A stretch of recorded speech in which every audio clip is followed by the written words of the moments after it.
Di tas itu ada gata.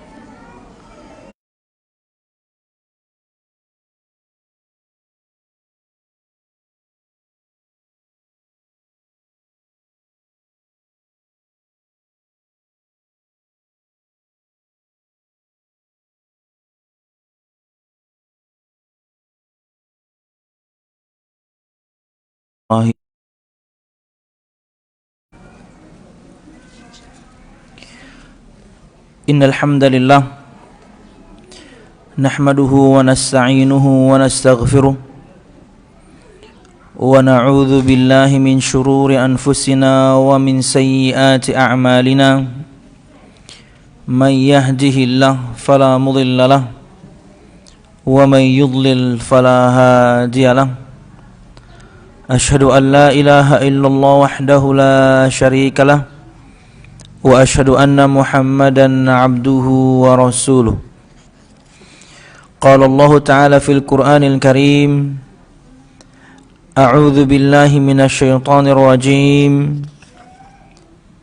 Ya ayyuhalladzina amanu taqullaha haqqa tuqatih wa la tamutunna illa wa antum muslimun.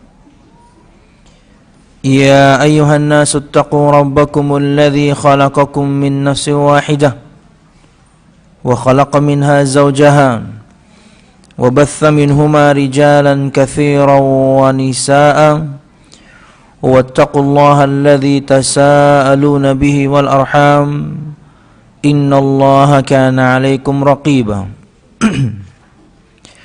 يا أيها الذين آمنوا اتقوا الله وقولوا قولا سديدا يصلح لكم أعمالكم ويغفر لكم ذنوبكم ومن يطع الله ورسوله فقد فاز فوزا عظيما فإن أصدق الحديث كتاب الله وخير الهدي هدي محمد صلى الله عليه وسلم وشر الأمور محدثاتها فإن كل محدثة بدعة وكل بدعة ضلالة وكل ضلالة في النار أما بعد.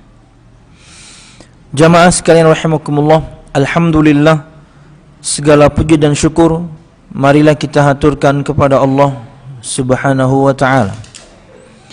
Kemudian salawat serta salam semoga selalu tercurahkan kepada junjungan besar Nabi kita Muhammad sallallahu alaihi wasallam, juga beserta para sahabatnya, keluarganya dan segenap kaum muslimin yang selalu istiqamah berpegang teguh dengan Islam sampai hari kiamat kelak. Jamaah sekalian rahimakumullah,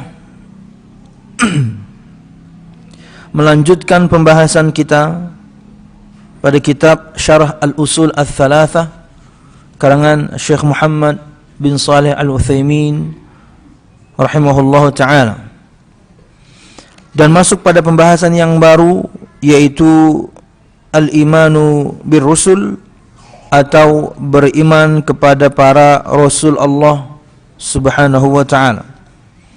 Perhatikan halaman 164.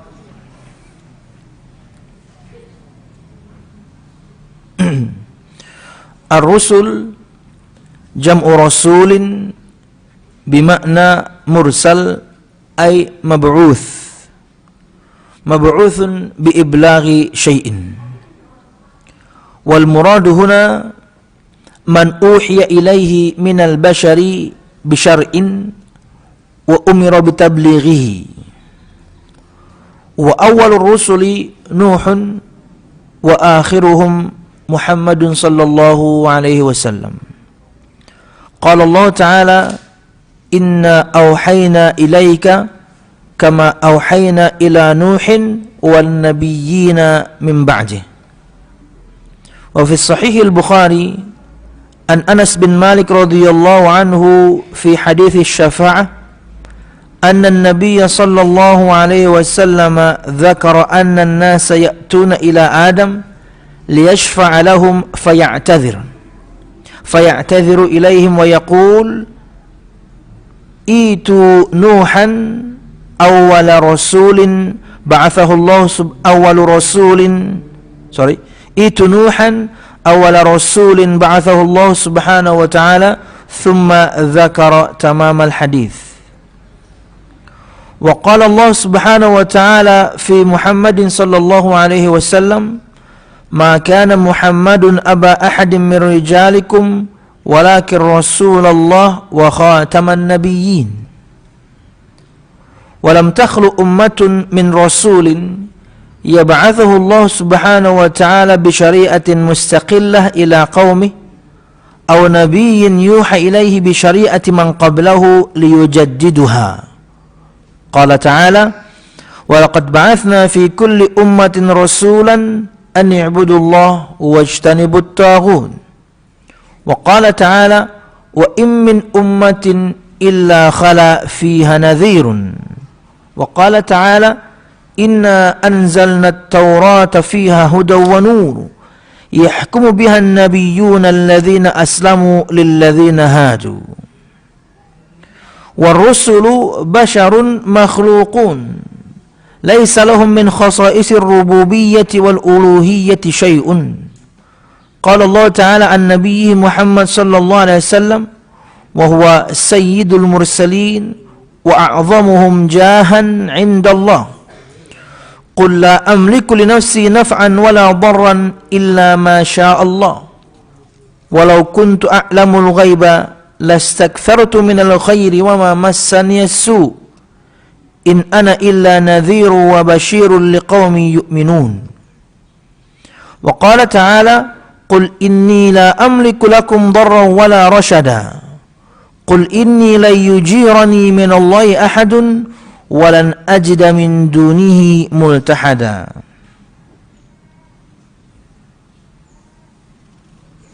Jamaah sekalian rahimakumullah,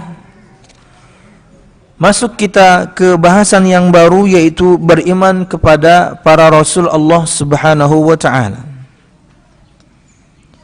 Wa rusulihi, beriman terhadap para rasulnya. Rusul jamak dari rasul yang memiliki arti mursal atau yang diutus. Yang diutus untuk menyampaikan sesuatu, itu adalah rasul. Adapun yang dimaksud di sini ialah orang yang diberi wahyu berupa syariat dan diperintahkan menyampaikan kepada kaumnya. Ini definisi rasul. Yaitu orang, tentunya pilihan, tentunya pasti laki-laki. Dan ini prinsip Ahlus Sunnah wal Jamaah, tidak ada nabi dari kalangan wanita apalagi rasul. Tidak ada nabi dari kalangan jin apalagi rasul. Tapi dai menyuruh kepada agama Allah maka banyak. Bedakan antara nabi dan rasul. Rasul kita dapatkan definisinya di sini. Orang yang diberi wahyu berupa syariat baru, syariat terpisah, dan diperintahkan menyampaikan kepada kaumnya. Bukan berarti kemudian Nabi tidak diperintahkan. Nabi pun diperintahkan untuk menyampaikan risalah Rasul sebelumnya kepada umatnya. Bedanya adalah Rasul diberikan syariat yang baru terpisah. Nabi hanya melanjutkan syariat Rasul sebelumnya. Tapi dua-duanya memiliki kesamaan, sama-sama diperintahkan untuk menyampaikan risalah Allah kepada umatnya. Karena memang ada definisi dari sebagian para ulama, di antaranya Imam As-Suyuti menyebutkan bahwasanya Rasul itu diperintahkan untuk menyampaikan syariat, sedangkan Nabi tidak diperintahkan untuk menyampaikan syariat. Maka definisi ini kurang tepat. Kenapa? Berdasarkan sabda Nabi Muhammad SAW ketika beliau Mi'raj, hadis ini dari Abdullah bin Abbas radhiyallahu anhu, disebutkan di beberapa kali penyebutan dalam Sahih Al-Bukhari, bahwasanya ketika Nabi Muhammad Mi'raj, kata beliau sallallahu alaihi wasallam, "Uridat 'alayya al-umam fara'aitun nabiyya wa ma'ahu ar-rahtu, dalam riwayat lain ar-rahitu, wan nabiyya wa ma'ahu ar-rajulu war-rajulani, wan nabiyya wa laysa ma'ahu ahad. Diperlihatkan kepadaku umat-umat sebelum aku, dan aku melihat ada seorang nabi bersamanya pengikutnya tidak sampai 10 orang. Dan aku melihat seorang nabi bersamanya pengikutnya 1 atau 2 orang laki-laki saja. Dan aku melihat seorang nabi tidak punya pengikut. Nah, inilah keterangan dari sabda Nabi Muhammad SAW yang menyebutkan bahwasanya definisi yang disebutkan oleh Imam As-Suyuti kurang tepat. Kenapa? Dalam sabda Nabi Muhammad ini disebutkan bahwasanya ada nabi pengikutnya nggak sampai 10. Ada nabi pengikutnya 1 atau 2 orang saja, dan ada nabi nggak punya pengikut. Ini menunjukkan bahwasanya si nabinya telah menyampaikan risalah Allah, menyampaikan risalah Allah dari kitab atau syariat Rasul sebelum dia. Dari mana kita tahu dia menyampaikan? Jumlah pengikut. Ada yang mendengarkan dia, yakni menerima dakwahnya, dan ada yang tidak menerima dia karena ada nabi tidak punya pengikut. Jadi Rasul itu diberikan syariat yang baru terpisah. Nabi hanya melanjutkan syariat seorang Rasul, itu bedanya. Tapi dua-duanya memiliki kesamaan, sama-sama menyampaikan risalah. Jadi definisi seorang nabi tidak diperintahkan untuk menyampaikan ini kurang tepat. Kemudian jamaah sekalian rahimakumullah, di saat yang sama ini adalah dalil bahwasanya al-haqqu laisa bil kathrah. Khudha qa'idah. Jadikan ini kaidah jamaah sekalian rahimakumullah. Dan bisa jadi mungkin ini salah satu faedah yang bisa pian bawa pulang pada kesempatan pagi hari ini. Kebenaran tidak diukur dari jumlah. Kebenaran tidak diukur dari jumlah. Kenapa? Ada nabi tidak punya pengikut. Kalau kebenaran diukur dari jumlah, bagaimana kita bisa menerangkan ada nabi tidak punya pengikut? Padahal kita sepakati bahwasanya nabi dan rasul itu maksum. Apa arti maksum? Terjaga, terpelihara. Apa definisinya? 3 hal minimal berkaitan dengan makna kemaksuman. 1, berkaitan dengan wahyu. Ketika mereka menerima wahyu, mereka pasti hafal. Ini nabi dan rasul. Dan ketika menyampaikan wahyu, mereka mesti menyampaikan semuanya dan tidak ada yang mereka sembunyikan 1 ayat pun. Ini makna kemaksuman yang pertama. Bahwasanya mereka berkaitan dengan wahyu, bahwasanya mereka ketika wahyu diturunkan kepada mereka, mereka hafal. Disebutkan dengan istilah at-tahammul. Ketika menerima wahyu, at-tahammul. Ketika menerima wahyu, hafal. Allah berfirman, sanuqri'uka fala tansa. Semua kita hafal ya. Kami akan bacakan kepadamu hai Muhammad dan kamu tidak akan lupa. Karena mereka hafal. Kemudian ketika menyampaikan wahyu, mereka menyampaikan semuanya. Tidak ada 1 ayat pun yang mereka simpan. Kemudian nanti di tahun-tahun tertentu mereka sampaikan ke mimpi-mimpi ulama tertentu, nggak ada. Makanya ketika Nabi Muhammad SAW khutbah di Arafah ketika haji wada, haji perpisahan, itu beliau menyampaikan, ala hal ballaghtu, hai kaum muslimin, bukankah aku sudah menyampaikan semua syariat Allah? Semuanya menjawab, bala ya Rasulullah, ya wahai Rasul, engkau telah menyampaikan semuanya. Lengkap, sampai tata cara bersin, sampai tata cara minum, tata cara buang air besar, buang air kecil, lengkap, tata cara pakai sendal. Perkara-perkara yang remeh apalagi perkara ibadah, apalagi perkara akidah, mesti sudah lengkap dan semuanya menyaksikan. Dan kata Nabi Muhammad, Allahumma syad, beliau tunjuk ke langit dan kemudian tunjuk kaum muslimin, ya Allah, saksikan, mereka telah bersaksi saya telah menyampaikan semuanya. Ini makna kemaksuman yang pertama. Ketika menerima wahyu hafal, ketika menyampaikan wahyu mesti disampaikan semuanya. Dua, di antara makna kemaksuman, dijauhkan dari dosa besar. Tidak ada seorang nabi dan rasul melakukan dosa besar. Makanya kalau misalnya pian pernah baca gitu ya, di mana terserah, kemudian ada celaan kepada seorang nabi atau rasul dengan dosa besar yang mereka lakukan, ini mustahil. Itu pasti dusta. Pasti dusta. Untuk melecehkan seorang nabi, untuk melecehkan seorang rasul. Berkaitan dengan dosa-dosa yang kecil, khususnya berkaitan dengan hal-hal yang lumrah terjadi kepada seorang manusia, karena mereka manusia, maka itu terjadi. Di antaranya Nabi kita Muhammad SAW pernah lupa.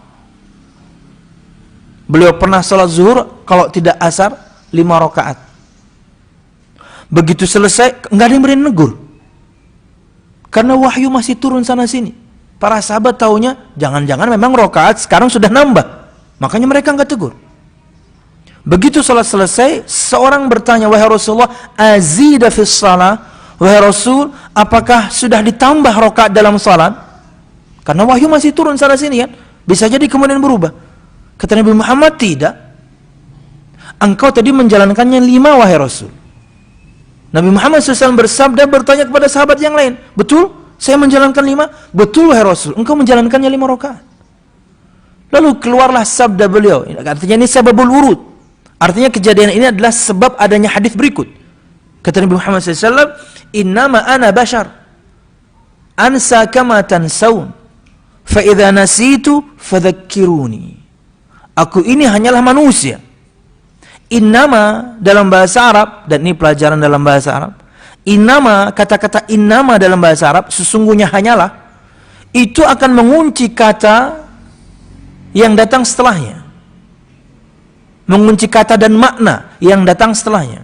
Seperti innamal a'malu binniyat, sesungguhnya hanyalah amal itu dengan niat. Tidak ada makna yang lain. Amal harus pakai niat. Kemudian Nabi Muhammad bersabda di sini, innama ana bashar, sesungguhnya aku hanyalah manusia, bukan Tuhan, bukan anak Tuhan, bukan jin, bukan syaitan. Aku hanyalah manusia. Terkunci maknanya pada manusia. Bantahan untuk orang yang menuhankan Nabi Muhammad SAW dengan cara tatanan bahasa Arab. Aku hanyalah manusia. Apa kata beliau? Ansa kama tansaun, aku bisa lupa sebagaimana kalian juga bisa lupa. Fa idza nasitu fadzakkiruni, jika aku lupa, ingatkan aku. Nabi Adam pernah lupa, Nabi Musa pernah marah, Nabi Ibrahim pernah takut. Lumrah, manusiawi, karena mereka memang manusia. Maka ini tidak menghancurkan, maka ini tidak mengurangi makna kemaksuman mereka, yaitu makna yang kedua, dihindarkan dari dosa-dosa besar. Yang kecil mereka terjadi. Yang ketiga, khusus untuk Nabi kita Muhammad SAW, mereka atau Nabi Muhammad itu ma'asum, terjaga, terpelihara dari pembunuhan. Gak ada yang bisa bunuh Nabi Muhammad SAW. Jamaah sekalian rahimakumullah, ini perbedaan Nabi dan Rasul. Rasul Nabi jumlahnya 124.315 diantaranya Rasul, dan Rasul diberikan syariat yang baru terpisah. Berarti sebenarnya ada 315 syariat di muka bumi ini total sebelum Nabi kita Muhammad SAW, menutupnya dengan Al-Quran. Sedangkan Nabi melanjutkan syariat Rasul sebelumnya. Makanya ratusan Nabi di kalangan Bani Israel itu semuanya membawakan Taurat Nabi Musa alaihissalam. Dan mereka memiliki satu kesamaan, Nabi dan Rasul memiliki satu kesamaan, menyampaikan syariat Allah Subhanahu wa taala. Jadi definisi yang disebutkan oleh Imam As-Suyuti kurang tepat.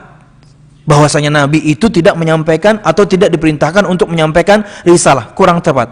Karena dari hadis Nabi Muhammad diperlihatkan kepada beliau ada Nabi nggak punya pengikut, ada Nabi pengikutnya cuma 2, ada Nabi pengikutnya nggak sampai 10. Ini bukti bahwasanya Nabinya sudah menyampaikan risalah, umatnya ada yang dengar, ada yang enggak.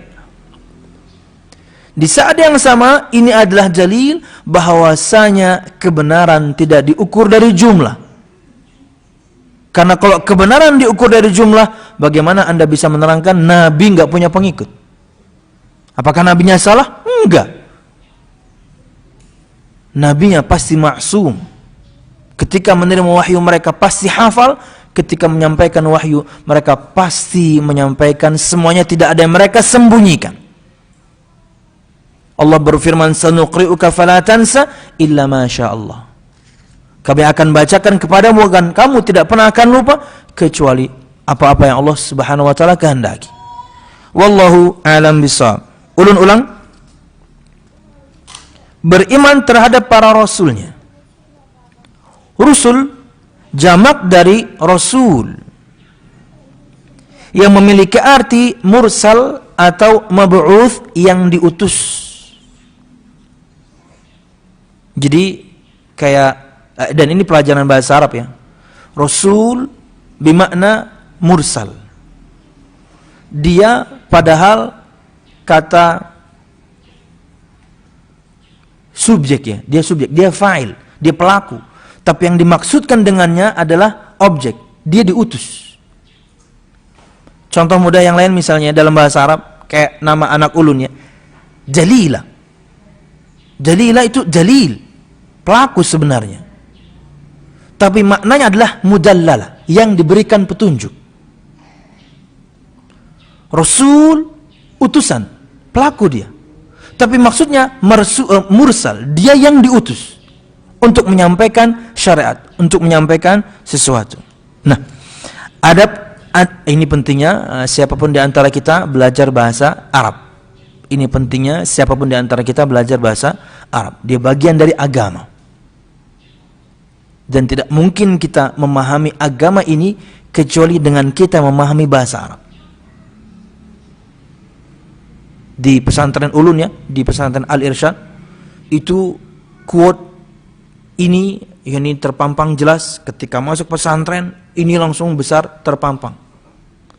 Tidak mungkin kita memahami agama ini illa bidhabtil lisanil arabi, kecuali kita harus paham, tahu, mengerti lisanul arabi, bahasa Arab. Makanya kalau misalnya ada kursus-kursus bahasa Arab gitu ya, ikuti, asal tentunya waktunya pian lapang, tidak berbenturan, dan jangan ikut yang gratisan, karena pian nanti tidak bertanggung jawab. Ada kolar sedikit, kada turun naik, kenapa? Karena gratis. Ikut yang bayar, ikut yang berbayar, Anda akan memiliki tanggung jawab. Saya kalau nggak hadir, saya ketinggalan pelajaran dan nggak mungkin diulang. Dan bisa jadi teman-teman yang lain akan susah untuk menerangkan. Makanya ketika di Banjarmasin, sebagian akhwat kemudian bertanya, gimana Ustadz kita ngadakan istilahnya belajar bahasa Arab berbayar. Ustadznya pun, Ustadz Hafiz bertanya ke ulun, gimana Ustadz kalau berbayar? Saya malah dari dulu menyarankan berbayar. Nggak pernah saya sarankan untuk gratisan. Antum luangkan waktu, ilmu itu sudahnya bahasa kita. Antum luangkan waktu dari semua waktu yang antum miliki. Kadang-kadang juga waktu untuk keluarga antum sudah sisihkan untuk jamaah. Bayar. Dan nanti jamaahnya akan bertanggung jawab. Dan tentunya terjangkau ya, dan sangat murah saya katakan. Maka belajarlah. Wallahu a'lam bishawab. Oke, lanjut. Disebutkan oleh beliau di sini, adapun yang dimaksud di sini ialah orang yang diberi wahyu berupa syariat dan diperintahkan menyampaikan kepada kaumnya. Nabi pun demikian, diperintahkan untuk menyampaikan kepada kaumnya. Rasul yang pertama kali diutus adalah Nabi Nuh alaihi salam, dan yang terakhir adalah Nabi kita yang mulia Muhammad sallallahu alaihi wasallam. Jadi Rasul pertama Nuh alaihi salam. Rasul terakhir dan nabi terakhir, Nabi kita Muhammad sallallahu alaihi wasallam. Allah Subhanahu wa taala berfirman dalam surah An-Nisa ayat 163, "Inna auhayna ilaika kama auhayna ila Nuhin wan nabiyyina min ba'di." Sesungguhnya kami telah memberikan wahyu kepadamu sebagaimana kami telah memberikan wahyu kepada Nuh dan nabi-nabi yang kemudiannya. Apa yang bisa pian ambil faedahnya dari ayat ini? Bahwasanya syariat yang Allah turunkan kepada semua nabi dan rasul sama. Itulah kenapa kita tidak membeda-bedakan nabi dan rasul. Kita mengimani nabi dan rasul Isa alaihissalam. Kita mengimani nabi dan rasul Musa alaihissalam. Ya. Itulah beda yang sangat mencolok. Makanya ada gitu ya di, kalau nggak di Amerika, lebih tepatnya di New York, atau juga di Inggris, lebih tepatnya di London, mereka ngadakan social eksperimen. Jadi mereka ingin membagikan mushaf Al-Quran, tapi dengan cara bikin booth kecil, tulisannya "We believe in Jesus", kami percaya kepada Yesus. Akhirnya orang-orang non-muslim kan jelas tampilannya ini, mereka berjenggot, tampilannya muslim, pakai peci segala macam. Akhirnya orang-orang yang lewat kan, kok gini kaum muslimin? Kok kami percaya Yesus? Akhirnya mereka tertarik dan mendekat. Apa maksudnya ini? Kalian kan kaum muslimin, kenapa kalian percaya kepada Yesus? Bagi kita Nabi Isa alaihissalam. Barulah kala itu mereka terangkan, kami mengimani dia nabi, dia rasul. Itulah keyakinan kami dalam Islam. Dia nabi, dia rasul, yang kemudian Allah Subhanahu wa taala utus. Bukan Tuhan, bukan anak Tuhan, bukan satu di antara tiga adalah satu. Enggak, dia nabi, dia rasul. Itulah keyakinan kami kaum muslimin. Makanya kami tulis, kami percaya Yesus. Tapi dengan kadar kami sebagai kaum muslimin. Dia adalah nabi, dia adalah rasul, bukan Tuhan. Akhirnya sebagian orang tertarik dan kemudian bertanya-tanya, karena bisa jadi jamaah sekalian rahimakumullah, sampai detik sekarang pun ada orang Nasrani nggak paham keyakinan kita itu. Karena kita tidak membedakan nabi dan rasul. Kita mengimani mereka semuanya. Dan ayat ini menunjukkan bahwasanya yang Allah turunkan, yang Allah perintahkan, yang Allah kemudian perintahkan mereka untuk menyampaikan sama. Makanya kita kaum muslimin mendustakan seorang rasul berarti mendustakan semuanya. Mendustakan seorang rasul berarti kita mendustakan semuanya. Total 315. Allah Subhanahu wa taala berfirman sebagai bukti dan dalil. Allah berfirman, "Kadzabat qaum Nuhin al-mursalin." Kaum Nabi Nuh telah mendustakan para rasul. Loh, kan mereka cuma ketemu Nabi Nuh. Sebelumnya ada nabi, setelahnya banyak nabi dan rasul. Mereka kan cuma ketemu dengan nabi dan rasul Nuh alaihissalam. Kenapa Allah firmankan kaum Nabi Nuh telah mendustakan semua rasul? Contoh lain, kadzabat qaum Lutin al-mursalin. Kaum Nabi Lut telah mendustakan para rasul. Mereka kan cuma ketemu Nabi Lut. Kenapa Allah firmankan mereka mendustakan semua rasul? Ini dalil. Mendustakan satu orang rasul berarti mendustakan semuanya. Apalagi misalnya ada orang mendustakan Nabi kita Muhammad sallallahu alaihi wasallam. Kalau kita kerucutkan, mendustakan satu sabda Nabi Muhammad yang sahih. Dia mendustakannya karena tidak relevan dengan zaman katanya. Dia mendustakannya karena tidak masuk akal katanya. Dia mendustakannya karena nggak cocok aja dengan hawa nafsunya katanya. Anda mendustakan Nabi, satu sabda Nabi Muhammad, Anda mendustakan Nabi Muhammad seutuhnya. Anda mendustakan Nabi Muhammad SAW berarti Anda mendustakan semua Rasul sebelumnya. Bahaya. Bahaya kalau Anda ngukur hadis Nabi Muhammad dengan hawa nafsu Anda. Cocok baru Anda ikut, nggak cocok Anda kemudian dustakan. Bahaya. Mendustakan satu sabda Nabi Muhammad, Anda mendustakan seutuhnya beliau sallallahu alaihi wasallam. Berbahaya. Maka pelajari sabda Nabi Muhammad SAW dengan keterangan para ulama.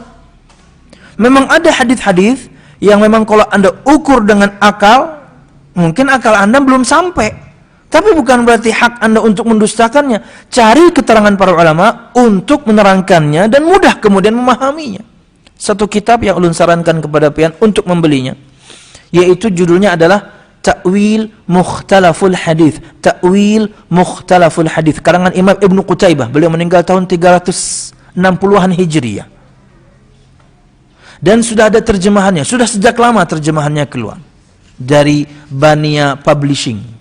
Judul terjemahannya Ensiklopedia Hadith volume 1.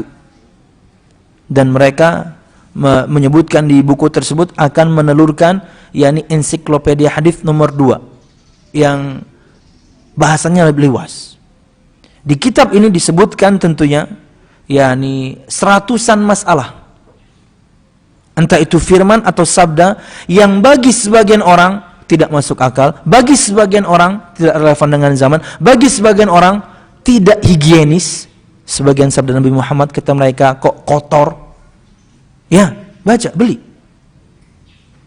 Kita hanya perlu keterangan dari seorang alim bagaimana cara memahaminya hingga mudah dipahami.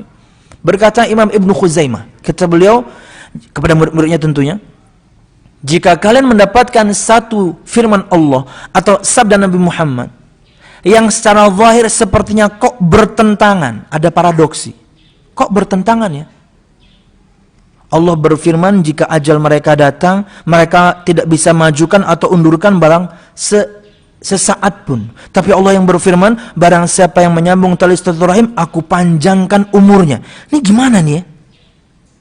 Di situ disebutkan keterangannya. Bagaimana cara Anda menggabungkannya? Karena memang secara zahir beberapa ayat dan beberapa hadis secara zahir sepertinya bertentangan, ada paradoksi, ada kontradiksi.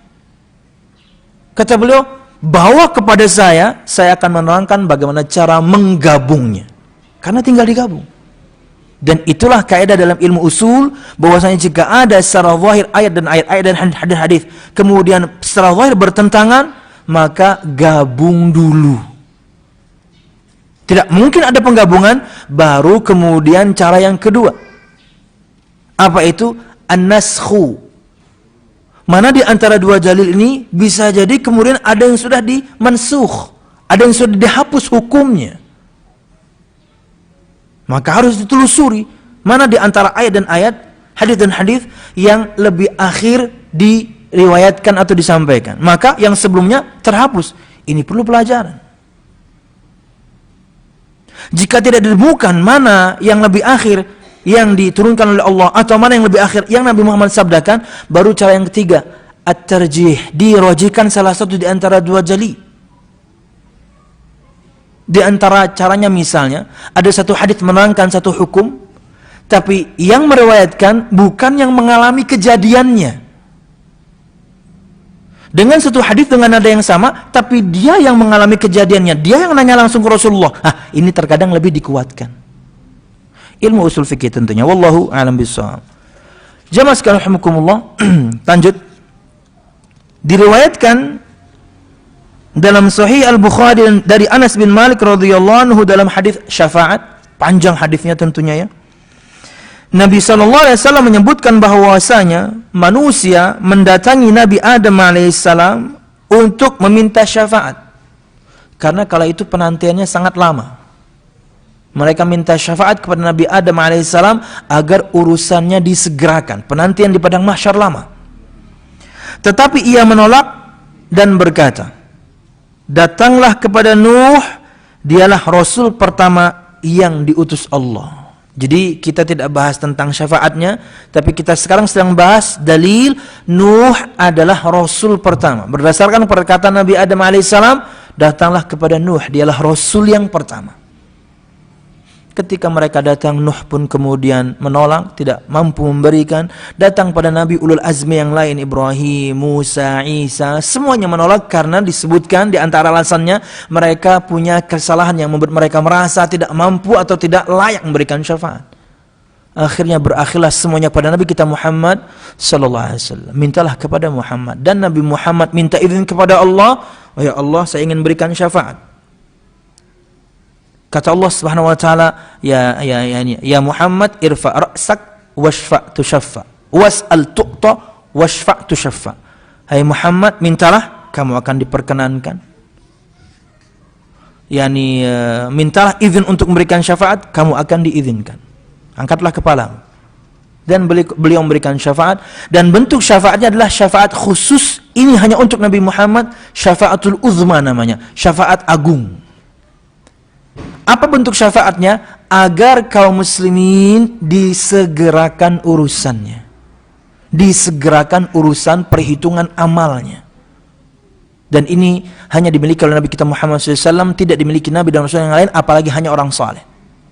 Nabi dan Rasul yang lain pun tidak memiliki ini, hanya Nabi kita Muhammad SAW. Semoga semua kita nanti kelak mendapatkan syafaat beliau SAW, amin, yakni disegerakan urusan kita di padang mahsyar, insyaallah, amin ya rabbal alamin. Oke. Allah Subhanahu wa taala berfirman tentang Nabi kita Muhammad SAW dalam surah Al-Ahzab ayat 40. Ma kana Muhammadun aba ahadin min rijalikum walakin Rasulullah wa khataman nabiyyin. Dalil yang membuktikan Nabi kita Muhammad SAW adalah Rasul. Dalil yang membuktikan bahwa Nabi kita Muhammad SAW penutup para nabi. Bukan penutup para rasul, penutup para nabi. Artinya jika nabi saja ditutup oleh beliau SAW, apalagi rasul, nggak bakal ada. Nabi aja nggak bakal ada, apalagi Rasul. Begitu cara memahaminya. Allah Subhanahu wa taala berfirman, Muhammad itu sekali-kali bukanlah bapak dari seseorang laki-laki di antara kamu. Kala itu beliau mengangkat Zaid sebagai anak, tabanni, ngangkat anak, tapi beliau sematkan nama beliau di belakang nama Zaid. Inilah yang Allah larang. Inilah yang Allah tegur. Muhammad itu bukan ayah, bapak salah seorang di antara kalian. Allah tegur bahwasanya praktek beliau kala itu salah, manusiawi. Di antara jalil Nabi Muhammad pernah melakukan kesalahan, tapi Allah langsung tegur. Jadi tidak boleh ngangkat anak kemudian menyematkan nama kita di belakang nama anak tersebut. Ngangkat anak tentunya boleh ya, terlepas dari perdebatan boleh. Orang adopsi boleh. Tapi ingat, tidak boleh kemudian nama Anda, hei para lelaki, kemudian Anda sematkan di belakang nama anak itu, haram. Tidak boleh menisbatkan diri kepada bukan ayah aslinya. Tapi pelajaran berikutnya, ketika Anda mengadopsi dan anaknya perempuan, maka ketika nanti dia balik, dia bukan mahram Anda. Ketika dia anak laki-laki, ketika nanti dia dewasa dan balik, dia bukan mahram istri Anda. Maka harus jelas batasannya nanti ketika di rumah, karena dia orang lain. Wallahu a'lam bishawab. Allah Subhanahu wa taala berfirman, Muhammad itu sekali-kali bukanlah bapak dari seseorang laki-laki di antara kamu. Allah membatalkan at-tabanni, pengangkatan Nabi Muhammad anak, ketika itu beliau menyematkan nama beliau di belakang nama Zaid. Lebih parahnya di zaman sekarang itu terkadang para wanita menisbatkan atau menyematkan nama suaminya di belakang nama dia. Dan itu banyak terjadi di kalangan public figure ya. Begitu cerai, ganti suami, nama belakangnya juga ganti. Nggak boleh. Nasab Anda ke ayah. Nasab Anda ke ayah Anda. Fulanah binti fulan, Fulanah binti fulan. Nggak ganti-ganti. Itu sudah ayah, yakni ayahnya dan nisbatnya ke dia. Setiap umat tetapi dia adalah Rasulullah dan penutup para nabi. Ini dalil Nabi Muhammad adalah Rasul, dan ini dalil juga di saat yang sama Nabi Muhammad menutup kenabian setelah beliau. Kata beliau sallallahu alaihi wasallam, ini di antara keutamaan Ali bin Abi Thalib, kata beliau sallallahu alaihi wasallam, ala tarda bimanzilati Harun min Musa illa annahu laisa ba'di nabi. Tidakkah kamu ridha, hai Ali bin Abi Thalib, bahwasanya kedudukanmu itu di sampingku sama seperti kedudukannya Harun, Nabi Harun alaihissalam dibandingkan Nabi Musa. Artinya, kalau misalnya setelah saya ini ada nabi, kamu orangnya. Kalau setelah saya ini ada nabi, kamu yang paling cocok. Tapi Nabi Muhammad tutup, illa annahu laisa ba'di nabi, tapi ketahuilah sesungguhnya tidak ada nabi setelahku. Tapi kalau ada, ente orangnya. Tapi nggak ada. Kata Nabi Muhammad SAW, la taqumus sa'ah hatta talhaqa qabailun min ummati bil musyrikin wa ya'budul awthan. Tidak akan terjadi hari kiamat sampai sebagian di kalangan umatku mengikuti orang-orang musyrikin dan menyembah berhala. Dan akan disebutkan sampai mereka berbondong-bondong untuk menyembah berhala nanti di akhir zaman. Walaupun setelahnya juga berbondong-bondong masuk Islam. Tidak akan terjadi hari kiamat, tidak akan ditegakkan hari kiamat sampai sebagian di kalangan umatku mengikuti orang-orang musyrikin dan menyembah berhala. Wasayati, dan akan datang nanti 30 kadzabuna yaz'umu kullu wahidin minhum annahu nabi. Dan nanti akan datang setelahku 30 orang pendusta. Yaz'umu kullu wahidin minhum annahu nabi. Masing-masing di antara mereka mengaku bahwasanya mereka adalah nabi. Kata beliau sallallahu alaihi wasallam di hadis yang lain, juga riwayat Imam Abu Dawud, ini juga riwayat Imam Abu Dawud, 3 di antaranya nanti adalah perempuan. 4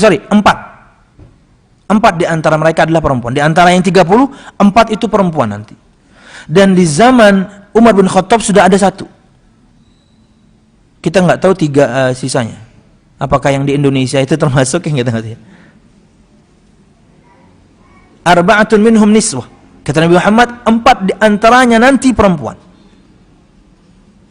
Kata Nabi Muhammad SAW, ana khatimun nabiyyin la nabiyya ba'di. Akulah penutup para nabi, tidak ada lagi nabi setelahku. Kan baru-baru ini baru ada juga ya. Baru-baru ini, 1 pekan terakhir ini. Orang ngaku sebagai nabi. Orang kalau prinsipnya bagus, seperti pian ketika belajar manhaj atau prinsip seperti ini, ketika ada berita orang ngaku nabi, kita cuma ketawa. Orang ngaku sebagai nabi, kita cuma anggap itu banyolan. Kenapa? Karena kita punya prinsip. Karena kita faham. Ini kenapa kita belajar? Ya ini prinsip. Bahwasanya Nabi Muhammad penutup para nabi. Nabi saja beliau tutup, apalagi Rasul, nggak bakal ada. Karena Rasul pasti nabi. Nabi belum tentu jadi Rasul. Jika kenabian saja Nabi tutup, apalagi Rasul, nggak bakal ada. Rasul pasti nabi. Nabi Muhammad dinabikan dengan Iqra bismi rabbikal ladzi khalaq. Nabi Muhammad menjadi Rasul dengan ya ayyuhal muddathir. Rasul pasti nabi. Nabi belum tentu jadi Rasul. Jika Nabi Muhammad SAW dalam firman ini Allah nafikan kenabian setelah beliau, apalagi Rasul. Nabi aja nggak bakal ada setelah beliau, apalagi Rasul. Prinsip. Makanya kalau misalnya ada yang ngaku-ngaku, kita ketawa doang. Makanya kalau misalnya ada yang ngaku-ngaku, ini orang pengen terkenal aja. Karena kami kaum muslimin meyakini Nabi Muhammad SAW Nabi dan Rasul, dan beliau penutup para nabi. Wallahu a'lam bishawab. Kemudian setiap umat telah diutus kepadanya seorang Rasul dengan syariat tersendiri,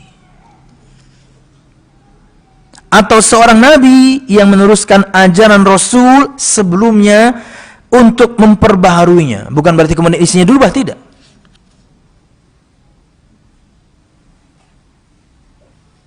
Menyegarkan, memperbaharui, mengingatkan akan syariat Rasul sebelumnya. Hebatnya Bani Israel, orang-orang Yahudi, itu selalu dipimpin oleh seorang nabi. Kata Nabi Muhammad SAW, kanat Banu Israel tasusuhumul anbiya, kullama halaka nabiyyun khallafahu nabi. Bani Israel, Yahudi, itu mesti dipimpin oleh seorang nabi. Setiap ada nabi yang meninggal, digantikan dengan nabi yang lain untuk memimpin mereka. Ini kehebatan mereka. Tapi mereka tidak pernah bersyukur. Bayangkan, pemimpinnya itu nabi, bukan manusia biasa seperti kita. Sepeninggal Nabi Muhammad SAW. Mereka itu begitu, seorang nabi meninggal, nabi baru. Meninggal, nabi baru. Pemimpinnya itu nabi. Tapi mereka tidak pernah bersyukur. Ketika tidak cocok dengan hawa nafsu mereka, mereka bunuh. Kemaksuman yang kita bahas tadi, Nabi Muhammad bebas dari pembunuhan. Sampai diracun pun beliau SAW tidak mati. Jamaah sekalian rahimakumullah, setiap umat telah diutus kepadanya seorang rasul dengan definisi yang tadi, dengan syariat tersendiri terpisah baru,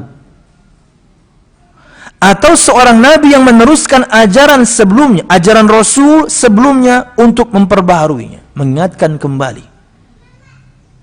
Allah Subhanahu wa taala berfirman dalam surah An-Nahl ayat 36.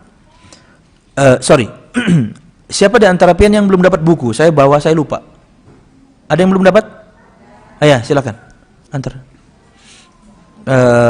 Kasihkan ke Bu Jamilah ya, Bu Mimil. Biar Bu Mimil yang membagikannya. Beliau akan kenal siapa di antara pian yang sudah 1, 2, 3 kali hadir. Mun hanya hadir kan dijulungi sidin. Kecuali sidin khilaf lah. Iya. Khususnya yang sudah berkali-kali hadir tapi belum dapat, silakan ambil. Ada 15 buku. Iya.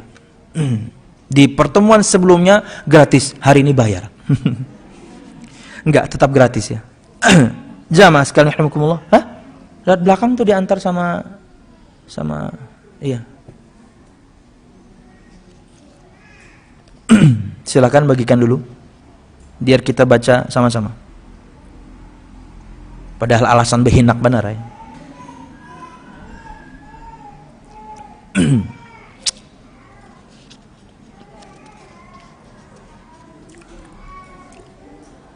Sudah? Oh belum. Kayak butuh kupan lah. Tua gabat manam jupan lalu. Sudah kaya? Belum. Hendak bersembunyi dalam drum lah. Supaya kada muat kelamakan ya lo. Sudah?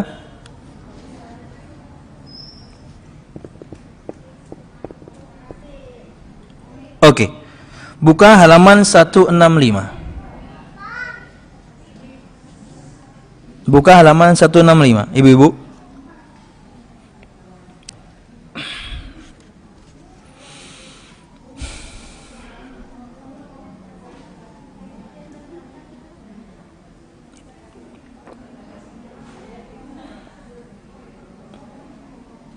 Sudah? Oke. Perhatikan jamaah sekalian rahimakumullah. Allah Subhanahu wa taala berfirman dalam surah An-Nahl ayat 36.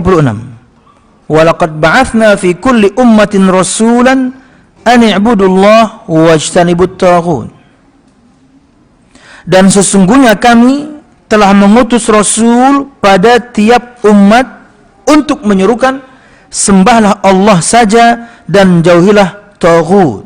Semua sesembahan selain Allah yang rela untuk disembah, itu taghut. Info ya buat ibu-ibu ya. Kajian sore ulun setiap pekan 1 dan 2 Sabtu yang tadinya di Masjid Al-Baitar pindah ke musola sini.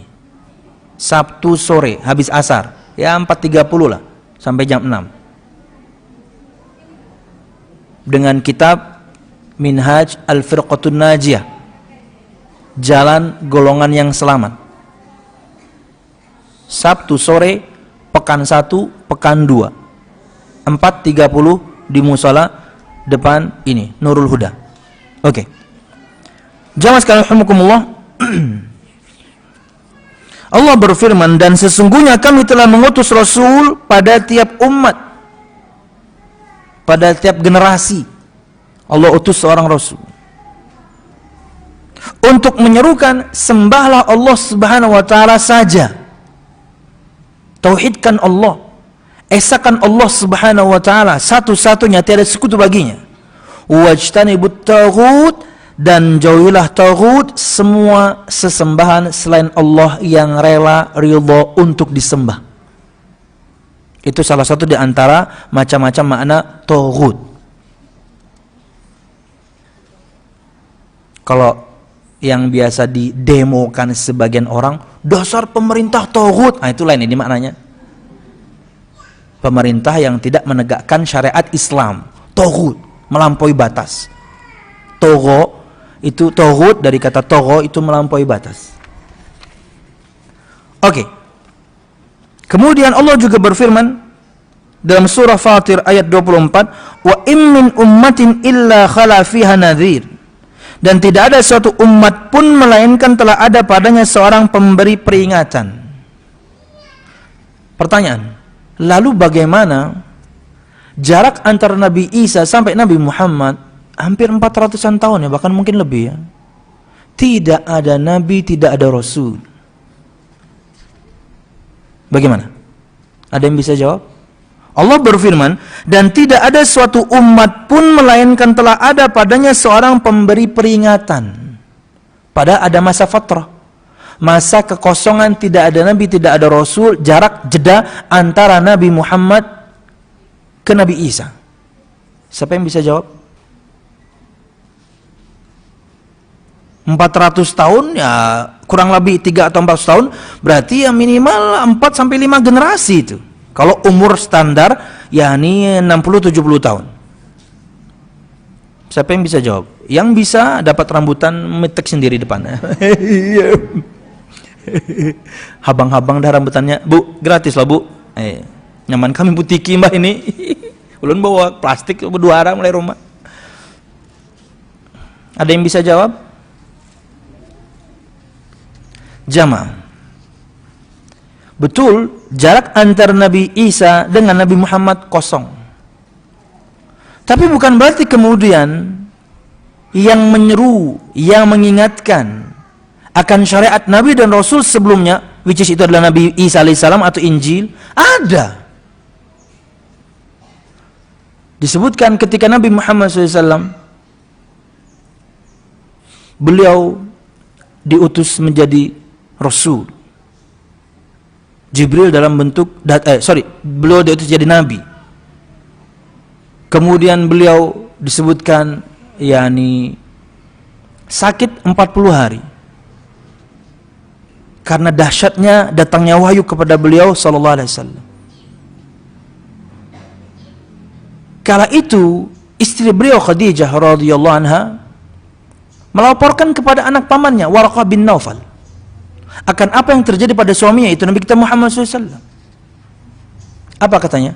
Yang datang pada suamimu sama seperti yang datang kepada Nabi Musa. Dia nggak sebutin Nabi Isa loh, bahkan yang di atasnya lagi. Bukti bahwasanya orang yang beriman, faham agama ada di zaman itu.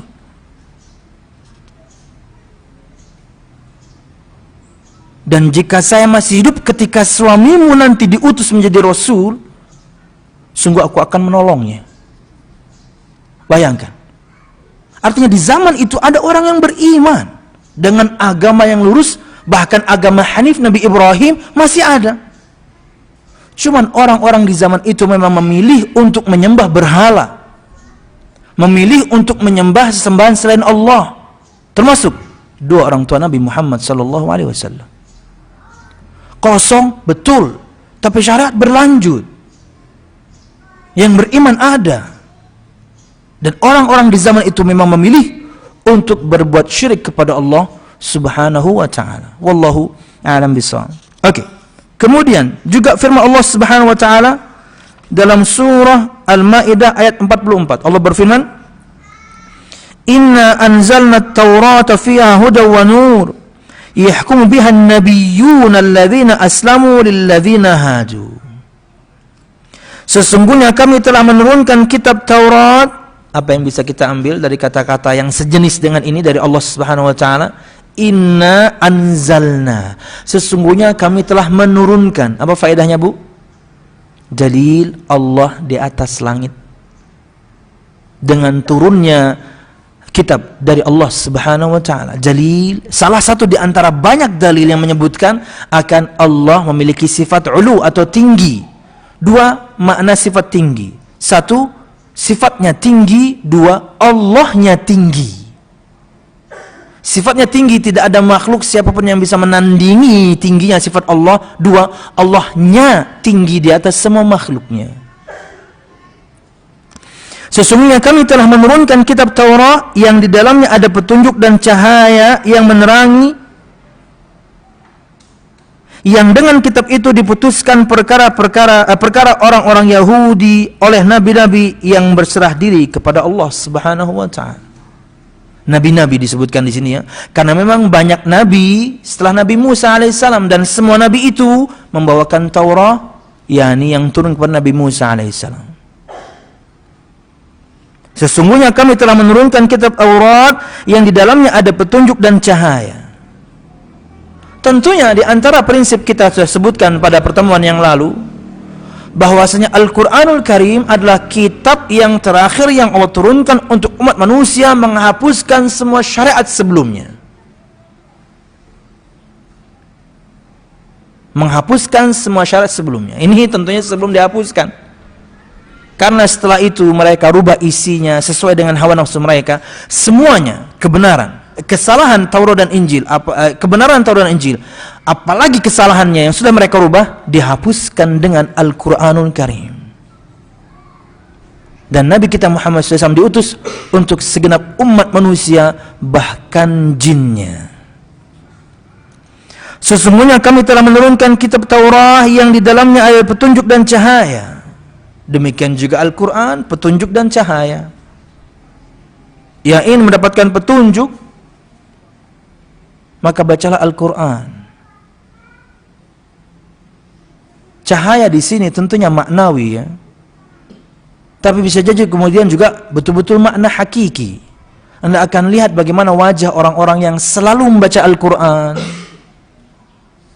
terpancar, yakni bekas keimanan mereka pada wajahnya. Tidak suram, menyenangkan. Padahal enggak rajin facial dia, tapi menyenangkan ya. Apalagi sudah sering baca Quran, rutin pulang facial, mantap. Wallahu a'lam bishawab. Jamaah sekalian rahimakumullah, yang dengan kitab itu diputuskan perkara orang-orang Yahudi oleh nabi-nabi yang berserah diri kepada Allah Subhanahu wa taala. Tapi mereka menolaknya tentunya. Jamaah sekalian rahimakumullah, kenapa cerita terbanyak dalam Al-Quran yang tentunya memberikan pelajaran untuk Nabi kita Muhammad SAW adalah cerita Nabi Musa? Karena itu nabinya orang Yahudi. Dan di Madinah kala itu ada 6 kabilah besar Yahudi. Selalu tentang Nabi Musa, selalu tentang Nabi mereka. Untuk Nabi Muhammad mengambil ibrah dan pelajaran dari cerita Nabi Musa, dan agar mereka tahu ini Nabi, yakni syariatnya juga diturunkan kepadaku, sama persis yang diturunkan kepada Nabi kalian. Dan sebaliknya jamaah sekalian rahimakumullah, untuk kami kasus kaum laki-laki ya, banyak sekali sabda Nabi Muhammad berkait, atau untuk semua kita, larangan kita untuk menyerupai mesti Yahudi. Khaliful Yahuda, selisihilah orang Yahudi. Kenapa? Karena memang kala itu orang Yahudi banyak di Madinah. Nasrani itu di Yaman, banyaknya di Yaman. Tapi kala itu di Madinah yang banyak adalah orang Yahudi, bahkan kabilahnya 6 besar-besar. Mesti Nabi Muhammad mengatakan kepada kaum muslimin, selisihilah orang Yahudi, jangan sama kalian. Mereka cukur jenggot, kalian pelihara. Atau juga sabda Nabi Muhammad SAW tentang bagaimana orang-orang Yahudi kala itu menganggap bahwasanya agama ini keras, agama ini berat. Kata Nabi Muhammad SAW kepada anak-anak kecil yang sedang bermain dari Ethiopia, il'abu ya ahla arfadah, hai anak-anak dari Ethiopia, bermainlah. Mungkin kalau bahasa sekarang mungkin main futsal, main bola, terserah, ayo main. Apa kata Nabi Muhammad? Lita'lam Yahud, agar orang Yahudi itu tahu, mesti Yahudi, agar orang Yahudi itu tahu anna fi dinina fushah, bahwasanya dalam agama kita itu ada relax, ada santai, ada sendau gurau. Ya. Bukan agama yang keras, bukan agama yang berat. Kita ada santainya kok. Bukankah terkadang juga bahkan setelah pengajian ini pian bersantai, kita seru-seruan, pian makan, bersendau gurau dengan teman, tidak lupa kemudian saling mendagangkan barang. Ada santainya. Ada yang jualan ini, ada yang jualan itu. Ada santainya agama ini. Bahkan di syariatnya saja begitu banyak kemudahan. Beban iya, betul. Tapi ingat, bukan beban yang mustahil. Nuntut ilmu, semua pian ini nuntut ilmu. Bukankah nuntut ilmu ini mudah? Pian yang tentukan. Aku hadir setiap Selasa pagi di Syarifah. Aku hadir setiap Rabu pagi di majelis ta'lim, yakni sini. Aku kena sore. Pian yang pilih. Begitu mudahnya nuntut ilmu agama ini. Nuntut ilmunya saja mudah, kan? Pian yang tentukan waktunya. Saking mudahnya, bukunya gratis. Ayo pian. Imbah tuntung makan gratis juga. Karena kalau ibu ini kemudian menagih pian, nyawalah jam berapa kali makan aja. Karena sudahlah dapat ilmu, waktunya pian tentukan sendiri, plus alhamdulillah dapat makan pula. Plus kalau lebihan, karena mungkin satu dan lain hal ada teman yang lain gak hadir, kawa pian bawa bulik. Ulun dia terkadang bawa bulik 3 porsi. 1 porsi untuk istri, 2 untuk abahnya. Ulun pulang nang ulang ya. Lain guys yang anak-anak. Subhanallah. Nuntut ilmunya mudah, mentauhidkan Allahnya mudah. Anda bisa sembah Allah di masjid, Anda bisa sembah Allah di rumah. Enggak pakai kemudian repot gitu ya, harus kemudian yakni ziarah kuburan wali se-Indonesia, wali seluruh dunia, repot. Kalau memang betul ingin ziarah kubur, di Indonesia banyak, di Banjarmasin banyak, Anda bisa ke Liang Anggang. Karena tujuannya untuk ingat mati. Mudah agama ini. Salat cuma 5 waktu. Sekhusyuk-khusyuknya salat paling 10 menit. Anda total paling 50 menit. Kita lebihkan dikit, paling 1 jam.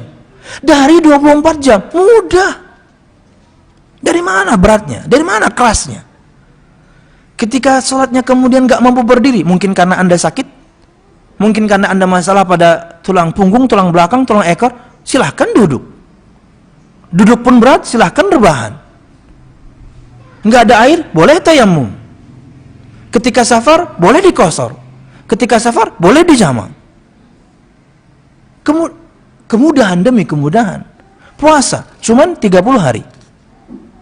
Dari 1 tahun, dan cuman setengah hari. Dari 24 jam. Berat iya, tapi bukan mustahil, mampu kita melakukannya. Kalau misalnya sakit, boleh nggak puasa, tapi nanti dibayar.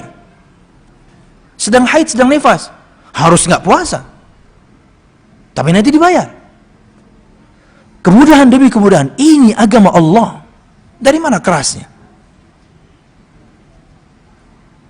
Kemudian zakat ketika memenuhi persyaratan, haji ketika memenuhi persyaratan, semuanya mudah.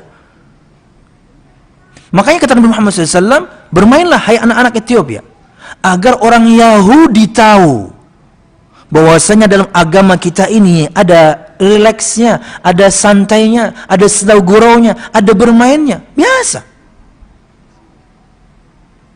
Fa inni ursiltu bihanifiyatin samha, karena sesungguhnya aku diutus dengan agama yang lurus, lagi mudah. Enggak ada yang susah. Tidak ada orang yang menganggap agama ini susah. Tidak ada orang yang menganggap agama ini berat kecuali 4 orang. 1, orang bodoh tentang agama. 2, para pengikut hawa nafsu karena nggak cocok dengan hawa nafsunya. 3, orang-orang yang banyak maksiat.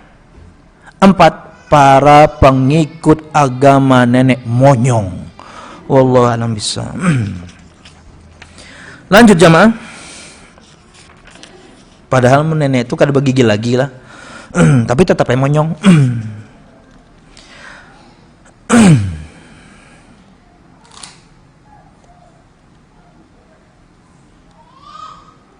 Lagu burung kakak tua itu sudah tidak relevan sebenarnya. Giginya tinggal 2. Oh ini pakai gigi palsu. Berakit-akit ke hulu juga sudah tidak relevan. Ada speedboat, ngapain? Yang paling aneh itu balonku ada 5. Itu sangat membingungkan. Kan kasusnya balonnya adalah pecah. Apa hubungannya dengan dipegang erat-erat? Lagu zaman dulu ya. Dan warna yang disebutkan tidak ada warna yang pecah, ya kan? Balon ada 5. Kemudian yang pecah itu warnanya yang lain. Apa hubungannya dengan dipegang erat-erat? Apakah karena Anda pegang kemudian dia nggak pecah? Pecah juga. Aduh, ini pengajian apa ini? Oke, lanjutnya. Siapa menit sudah nih? Sudah 1 jam? Udah lebih ya. Masya Allah, kada terpicik. Kada terekam berarti mulai tadi ya Allah. Kita ulang dari awal. Mampus ibu-ibu. Oke. Kita tutup dengan poin ini. Akan bahwasanya para rasul adalah manusia dan mereka tidak memiliki keistimewaan uluhiyah dan rububiyah sedikit pun. Kita tutup dengan ini. Perhatikan jamaah sekalian rahimakumullah halaman 166 yang baru dapat bukunya, buka plastiknya. Jangan disimpan nih. Mbah tuh di luar dijualnya, mbah iya. Nyawa sudah bisik aja, belum pang, tukarin pun dajan. Wah ini original pedagang lah. Barian orang dijualnya juga. Para rasul adalah manusia biasa. Artinya mereka bisa melakukan kesalahan yang standar dilakukan manusia. Nabi Muhammad bisa lupa. Nabi Adam bisa lupa. Nabi Adam pernah lupa memberikan 40 tahun umurnya kepada anak turunnya bernama Daud. Ya, dalam Sahih Bukhari. Ketika malaikat maut datang mengatakan, "Hai Adam, sekarang waktumu." Bukankah aku masih punya umur? Lalu diingatkan, bukankah kamu sudah berikan 40 tahun umurmu untuk anak turunamu yang bernama Daud? Lupa. Kata Nabi Muhammad, maka Nabi Adam lupa, anak cucunya pun lupa. Nabi Adam punya kesalahan, anak cucunya pun melakukan kesalahan. Sahih Bukhari. Para rasul adalah manusia biasa yang tidak memiliki sama sekali sifat rububiyah. Mereka tidak mencipta, menghidupkan, mematikan, memberikan rezeki, enggak, mereka enggak punya keistimewaan itu. Maupun uluhiyah, artinya amal ibadah seorang hamba tidak boleh dipersembahkan kepada mereka karena mereka manusia. Allah menjelaskan tentang Nabi Muhammad SAW yang merupakan penghulu, pemimpin, syahid, para rasul dan rasul yang paling tinggi derajatnya di sisi Allah Subhanahu wa taala. Ingat, kita sekarang akan sebutkan nabi yang paling mulia. Pemimpinnya semua nabi dan rasul, Nabi kita Muhammad SAW. Allah akan sebutkan sifat beliau dan beliau tidak memiliki sifat rububiyah dan uluhiyah sedikit pun. Jika Nabi Muhammad seperti itu, cara memahaminya. Jika Nabi Muhammad seperti itu, apalagi orang yang levelnya di bawah Nabi Muhammad. Kita sekarang akan bahas Nabi Muhammad SAW akan beliau manusia. Artinya jangan pernah bersikap ghulu, berlebih-lebihan terhadap orang saleh, terhadap para wali. Nabi Muhammad saja tidak memiliki kelebihan dalam artian rububiyah dan uluhiyah sedikit pun. Ini ada orang meyakini wali itu ya, sidin itu bisa mengatur waktu ya. Maksudnya waktu ini perputaran siang dan malam segala macam.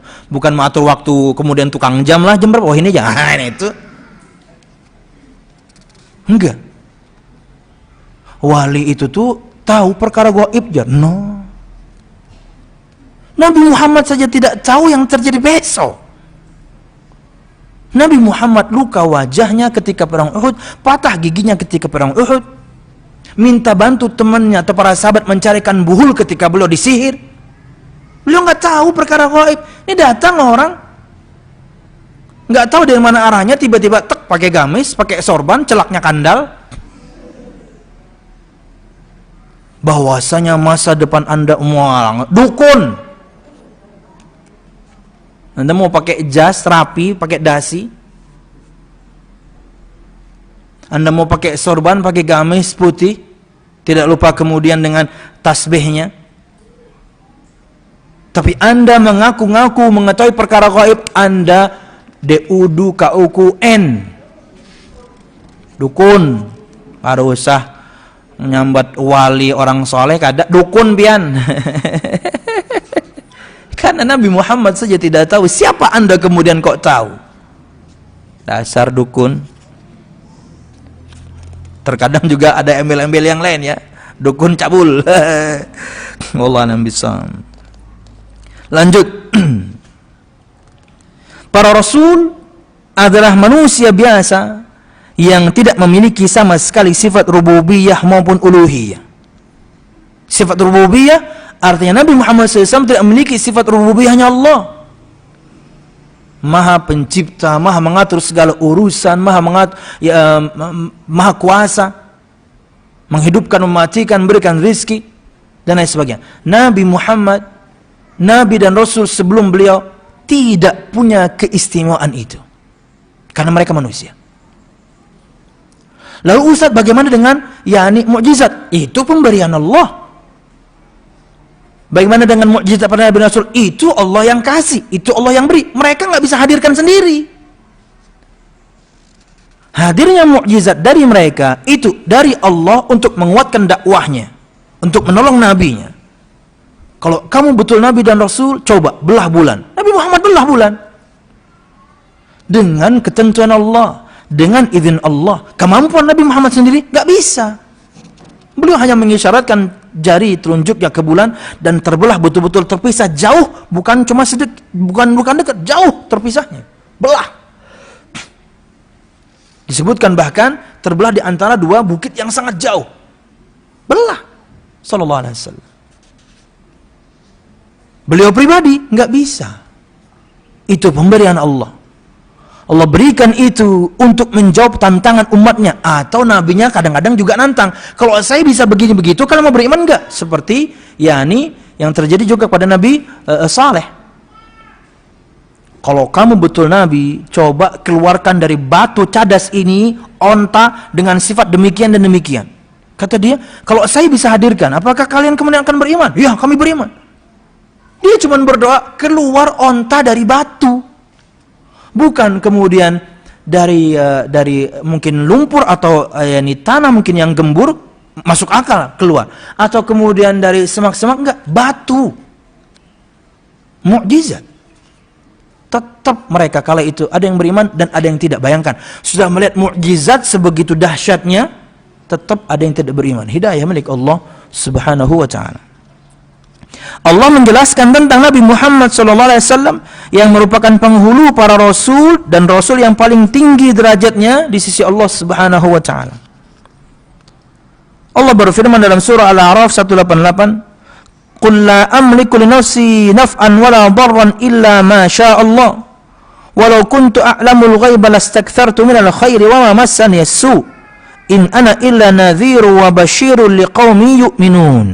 Katakanlah wahai Muhammad, aku tidak berkuasa menarik kemanfaatan dari diriku dan tidak pula menolak kemudaratan kecuali yang dikehendaki Allah. Ya, beliau tidak bisa menampik kemudaratan. Akhirnya beliau tetap luka wajahnya, bocor kepalanya, patah giginya di perang Uhud karena beliau tidak bisa menampik kemudaratan.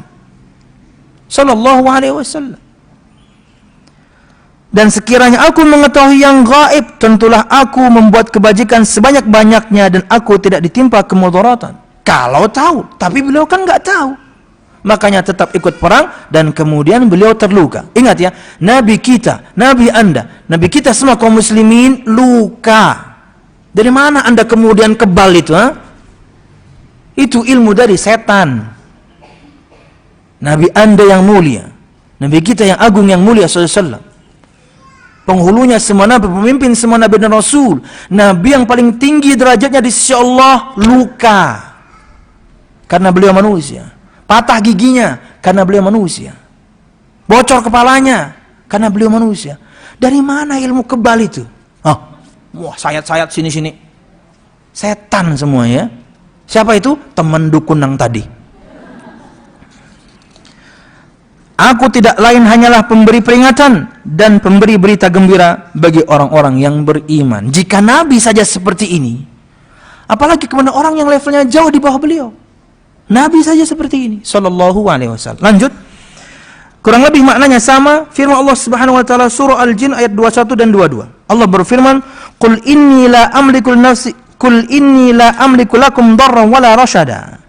Qul inni la yujirani minallahi ahadun walan ajida min dunihi multahada." Katakanlah wahai Muhammad, sesungguhnya aku tidak berkuasa, aku tidak kuasa mendatangkan suatu kemudaratan kepadamu dan tidak pula suatu kemanfaatan kecuali yang Allah izinkan. Buktinya Nabi Muhammad tidak bisa islamkan pamannya Abu Thalib. Kurang apa Nabi kita Muhammad SAW? Tidak bisa berikan manfaat untuk pamannya Abu Thalib. Kenapa? Hidayah itu milik Allah. Enggak bisa beliau SAW. Tenang pamanku, saya Nabi, saya Rasul, kamu pasti masuk Islam. Enggak. Karena beliau tidak bisa berikan manfaat kecuali dari Allah Subhanahu wa ta'ala. Wallahu a'lam bishawab. Katakanlah, sesungguhnya aku sekali-kali tiada seorang pun yang dapat melindungiku dari azab Allah, dan sekali-kali tiada akan memperoleh tempat perlindungan selain darinya, Allah Subhanahu wa ta'ala. Wallahu a'lam bishawab. Ini yang bisa saya sampaikan. Mudah-mudahan bermanfaat. Salah dan khilaf ulama, maaf. Mudah-mudahan kajian kita diberkahi Allah Subhanahu wa ta'ala. Amin ya rabbal alamin. Silakan, ada pertanyaan?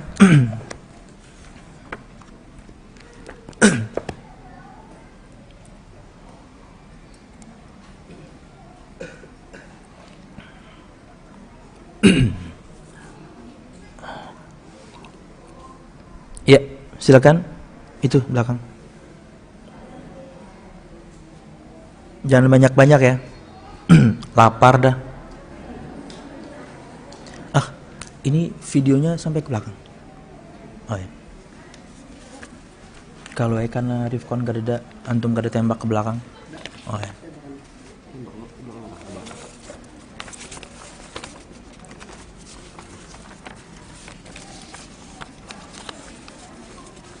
Ingat ya, kita belajar iman kepada para rasul. Pertanyaannya tetap tentang rumah tangga.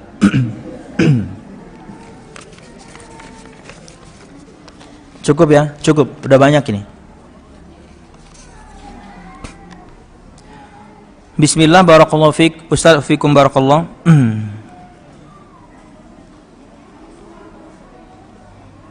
Nabi dan Rasul itu jumlahnya 124.000. Apakah ada dasarnya Ustaz? Iya. Sabda Nabi Muhammad SAW ketika ditanya oleh Abu Dzar Al-Ghifari radhiyallahu, bahwasanya beliau bersabda, beliau ditanya, "Kam adadul anbiya?" Kata Abu Dzar Al-Ghifari radhiyallahu, "Wahai Rasul, berapa itu jumlah para nabi?" Kata Nabi Muhammad SAW, 124.000 nabi, 315 diantaranya adalah Rasul. Hadis sahih tentunya. 25 nabi dan Rasul yang ada dalam Al-Quran itu yang Allah ceritakan. 25 nabi dan Rasul yang ada dalam Al-Quran itu yang Allah ceritakan. 25 nabi dan Rasul itu pun kita terkadang belum baca ceritanya ya loh, apalagi 124.000 kada tuntung pian baca Quran. Jadi Allah tahu kemampuan kita. 25 gin kada terbaca ya loh, bukunya gin kada bisi. Qasasul Anbiya, nasihat juga buku yang lainnya harus pian miliki. Qasasul Anbiya karangan Imam Ibnu Katsir. Sudah keluar terjemahannya dalam 3 jilid. Kisah-kisah para nabi. Miliki. Karena kisah para nabi itu selain penyemangat Nabi Muhammad SAW agar tetap tegar dalam berdakwah, karena beliau mendapati begitu banyak rintangan, Nabi dan Rasul sebelumnya pun mendapatkannya, juga faedah untuk kita. Bagaimana kemudian umat-umat di zaman itu ketika mendustakan Nabi dan Rasulnya, apa yang mereka dapatkan. Jadi kita juga harus belajar ya. Yani hilangkan itu kebiasaan baca novel, baca yang nggak jelas, ganti bacaan Anda dengan bacaan yang bermanfaat. Assalamualaikum warahmatullahi wabarakatuh. Barakallahu fiikum, fiikum barakallah. Apa arti sebenarnya syafaat itu? Syafaat arti mudahnya dalam bahasa Indonesia pertolongan. Syafaat dalam arti bahasa Indonesia lebih mudahnya pertolongan. Jadi dalam bahasa Arab asy-syaf'u diddul witri. Syafaat itu dari kata bahasa Arab asy-syaf'u, itu artinya adalah lawan kata atau antonim dari al-witru, witir. Witir itu artinya jumlah ganjil. Syafaat berarti genep. Itu asal bahasanya. Asy-syaf'u itu genep. Maka kalau kemudian kita terjemahkan dalam memaknai firman dan sabda tentang syafaat, seakan-akan si nabi, seakan-akan si rasul, si orang saleh, si malaikat ketika memberikan pertolongannya kepada orang yang dia ingin berikan syafaat, yang tadinya dia satu menjadi genep, menjadi double, menjadi ganda. Paham? Nah, ini arti syafaat. Jadi pertolongannya. Dan apakah syafaat itu harus diminta, bisa didapatkan begitu saja? Jamaah, syarat syafaat itu ada 2. Yang pertama, Allah ngasih izin untuk yang memberikan syafaat.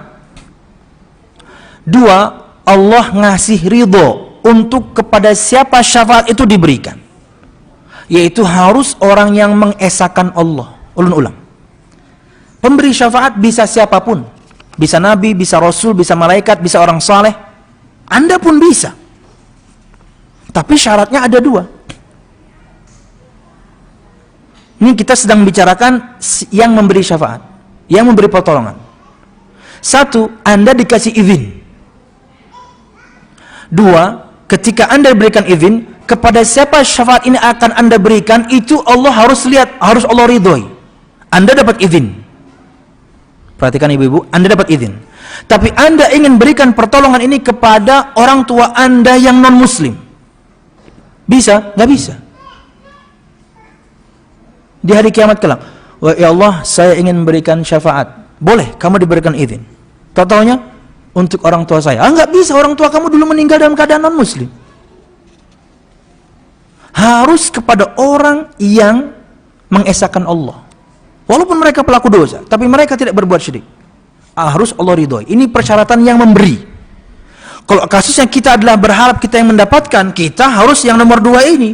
Kita harus mengesahkan Allah supaya nanti kita dapat syafaat siapapun, entah nabi, entah rasul, entah malaikat, entah orang saleh.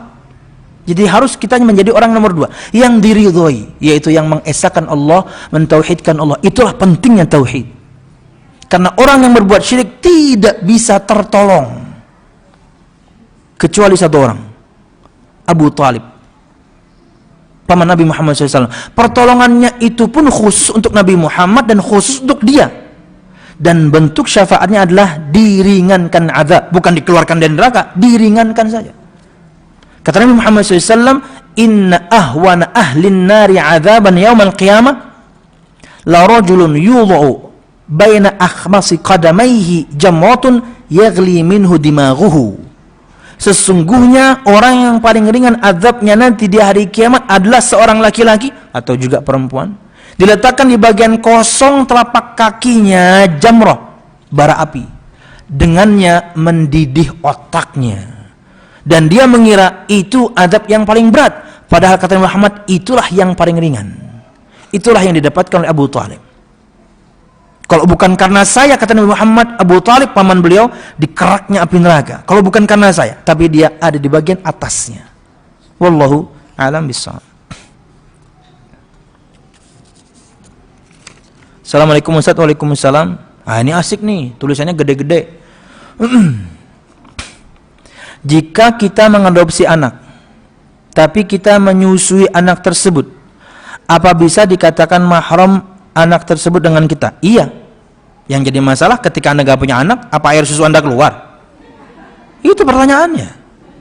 Ya, air susu tidak akan keluar kalau Anda tidak hamil. Wallahu a'lam bishawab. Atau saya nggak tahu ya, teknologi zaman sekarang ya, sekalipun nggak punya anak kemudian air susu bisa keluar. Ya, itu pertanyaan besarnya. Anda ingin menyusui, air susunya tidak keluar, gimana? Ya, picik-picik sama ngerakawah ya.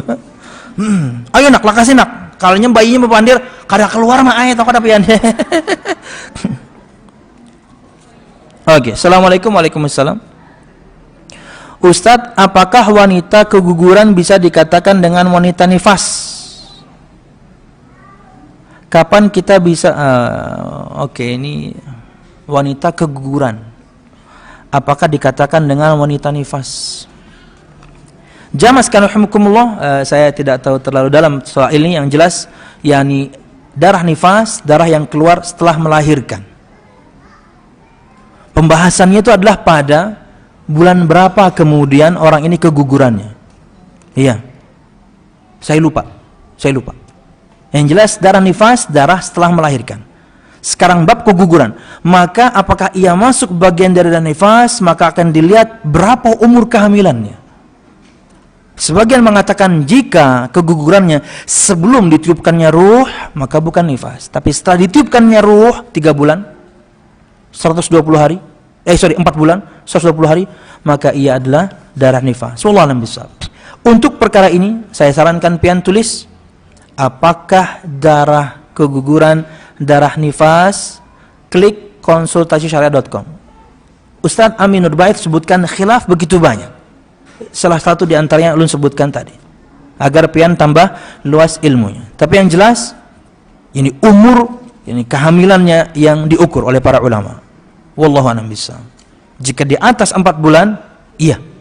Jika di bawah, maka belum. Itu salah satu pendapat saja.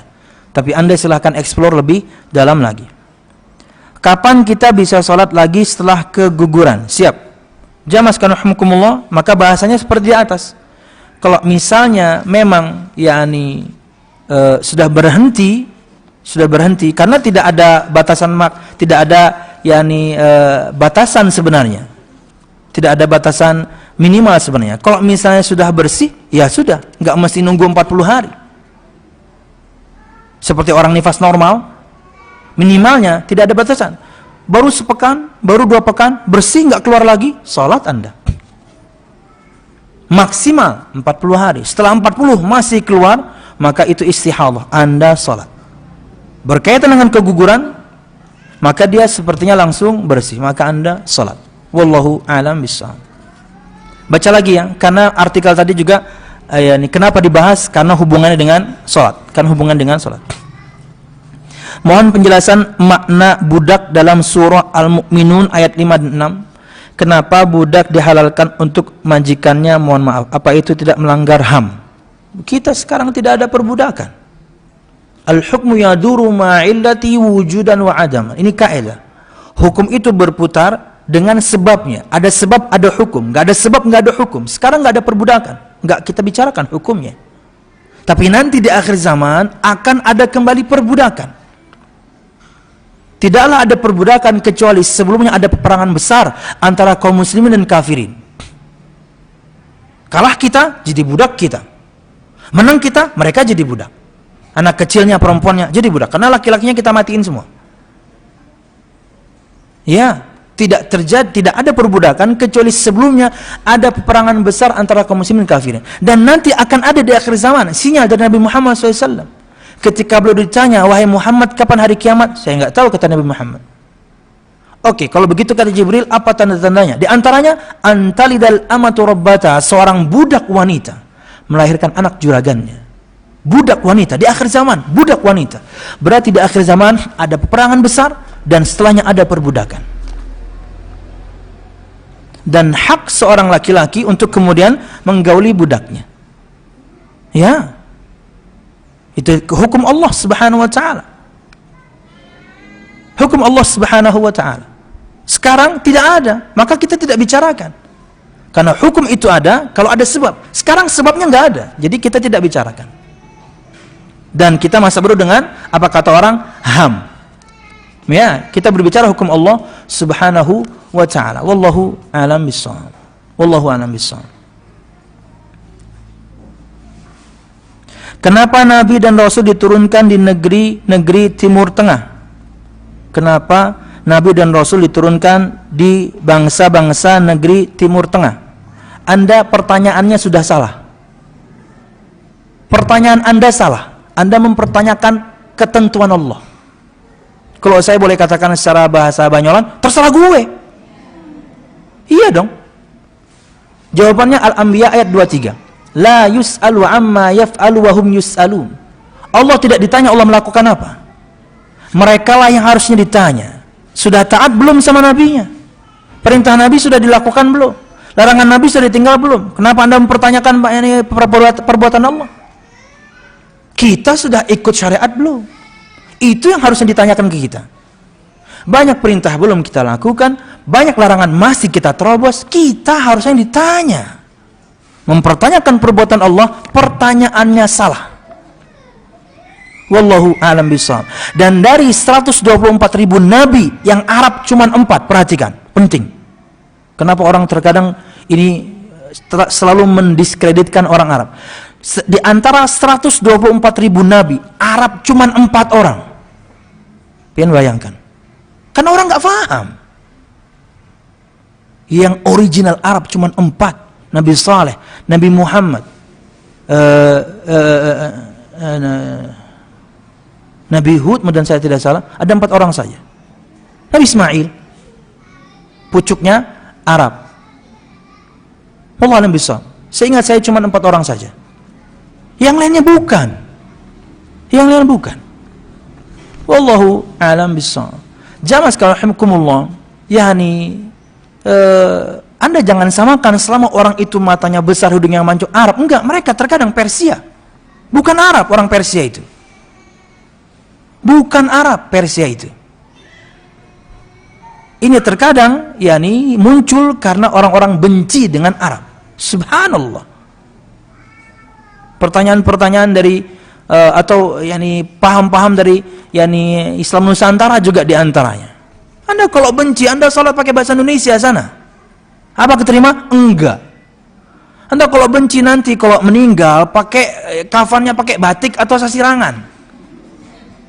Nanti kalau meninggal namanya jangan sholat jenazah. Jenazah bahasa Arab. Sholat bangkai. Iya dong bahasa Indonesia. Subhanallah, kenapa? Nabi Muhammad yang sebutkan secara ras Arab lebih utama dibandingkan yang lain, tapi secara individu yang paling utama yang bertakwa.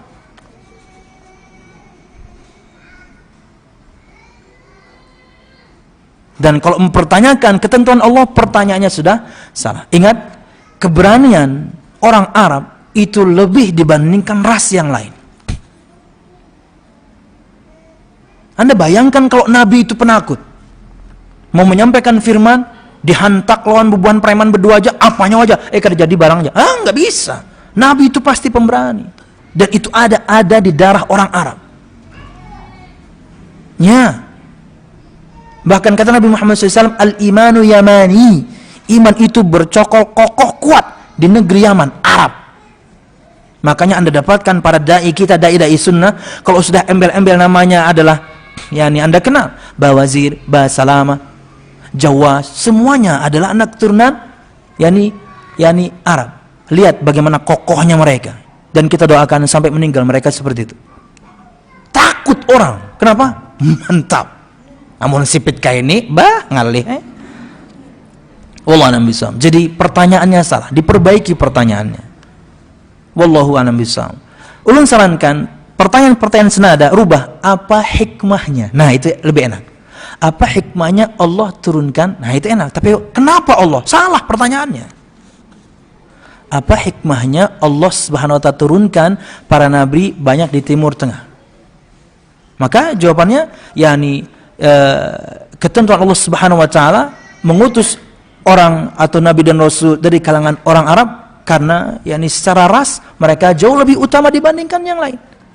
Secara keberanian mereka lebih berani dibandingkan orang lain. Tidak bisa dibayangkan kalau Nabi dan Rasulnya kemudian penakut. Wallahu a'lam bishawab. Jadi pertanyaan yang senada rubah, apa hikmah?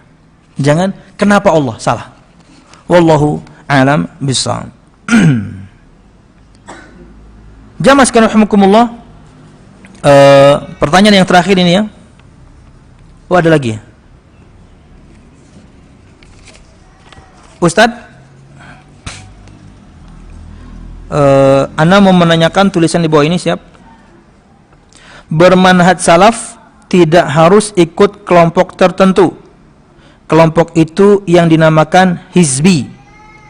Saya tidak mau berkelompok dan saya berteman dengan siapa saja, nggak pilih-pilih, dan hadir kajian di mana saja saya mau, selama kajian itu untuk umum. Siap. Makna hizbi, ketika orang al-wala dan baroknya, ketika orang loyalitas dan berlepas dirinya untuk kelompok, untuk sosok ustadznya, itulah hizbi, itulah ta'assub, itulah fanatisme. Apakah Anda seperti itu? Enggak kan?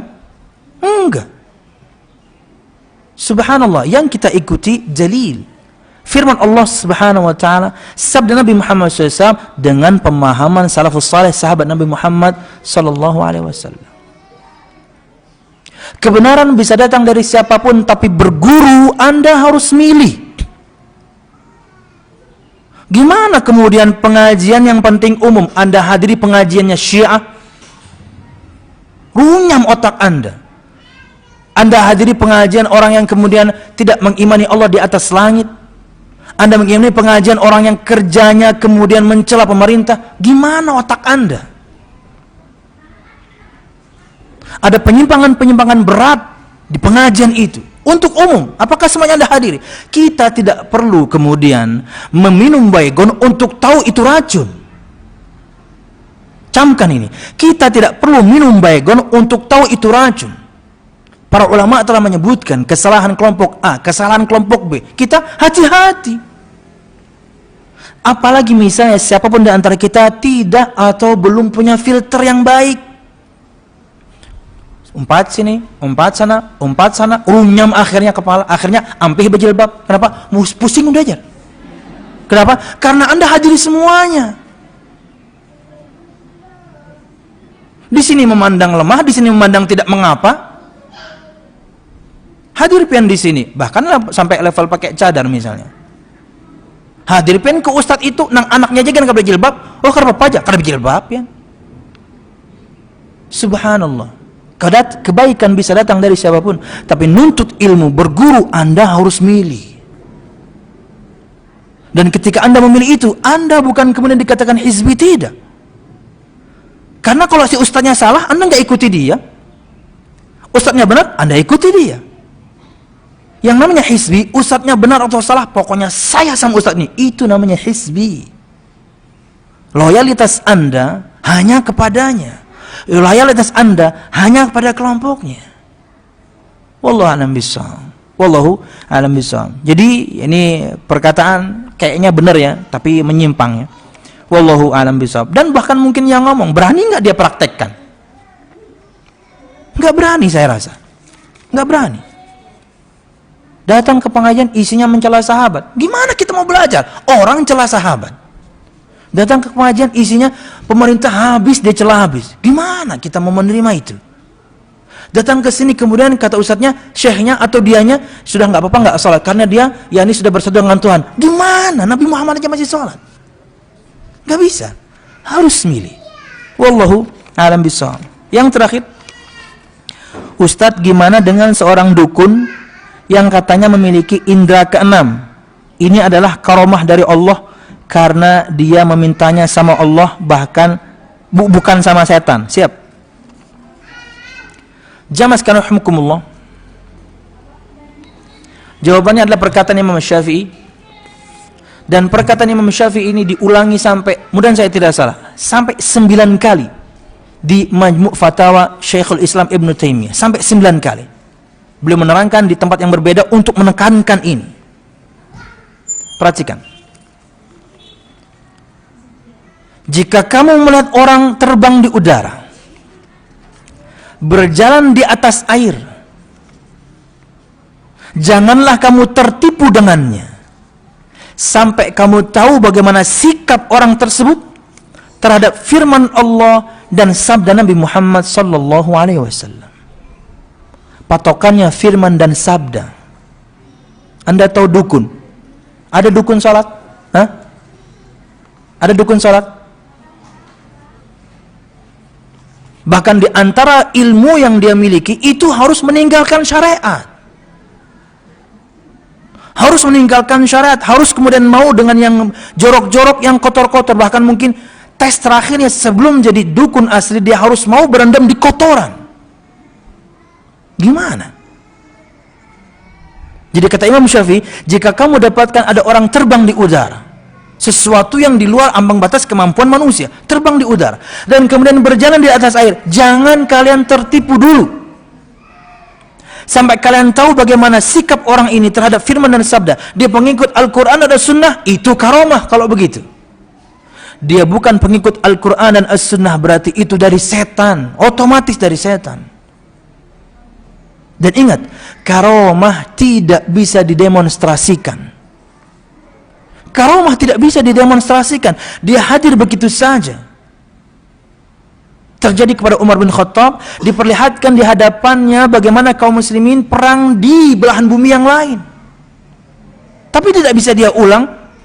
Ya Allah, perlihatkan saya lagi, enggak. Diperlihatkan kala itu bahwasanya Umar bin Khattab diperlihatkan bagaimana ada musuh yang mengintai di balik bukit untuk kaum muslimin, hingga beliau mengatakan, ya Sariyatul Jabal, hai Sariyah, kala itu disebutkan nama pemimpinnya, nama panglimanya, atau juga dengan bacaan lain, ya Sariyah, peperangan yang tidak ada rasulnya. Al-Jabal, hati-hati dengan bukit atau gunung yang ada di hadapanmu. Musuh sedang menanti.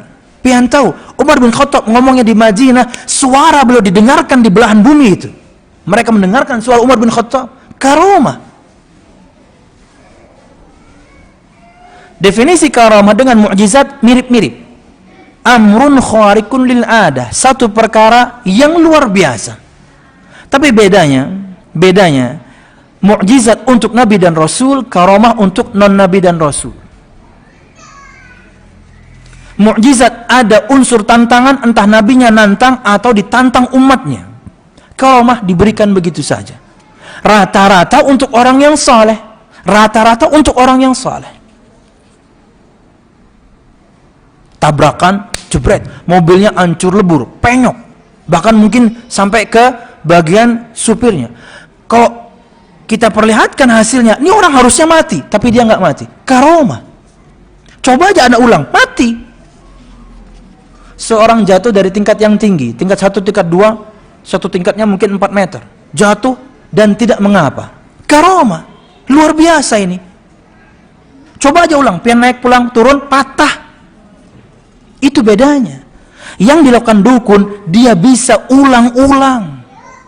Dia bisa demonstrasikan. Dia bisa ulang kelebihan yang dia miliki dari syaitan, bukan dari Allah Subhanahu wa taala. Wallahu a'lam bishawab. Jadi kalau Anda faham definisi karamah, Anda akan tahu yang mana dari Allah, yang mana kemudian dari syaitan. Dan ingat patokannya, firman, sabda. Pengikut firman dan sabda. Dan sudah kelaziman dukun dia jauh dari syariat. Itu harus. Anda ingin mendapatkan kekuatan dari jin, Anda harus jauh dari syariat Allah. Itu harus. Bahkan di antara ujian yang mereka lakukan, harus berani menyobek-nyobek mushaf Al-Quran dan menjadikannya sepatu atau sendal dan membawanya ke WC. Harus berani menghinakan Al-Quran. Gimana dari Allah Subhanahu wa taala? Wallahu a'lam bishawab. Ini bisa saya sampaikan. Dan jangan mudah tertipu ya. Jangan mudah tertipu ya. Jangan mudah tertipu. Yang nanti akhirnya kemudian bahkan keperawanan seorang hilang, itu dukun cabul ya. Wallahu a'lam bishawab. Subhanakallah bihamdika asyhadu an la ilaha illa anta astaghfiruka wa atubu ilaik. Wassalamualaikum warahmatullahi wabarakatuh.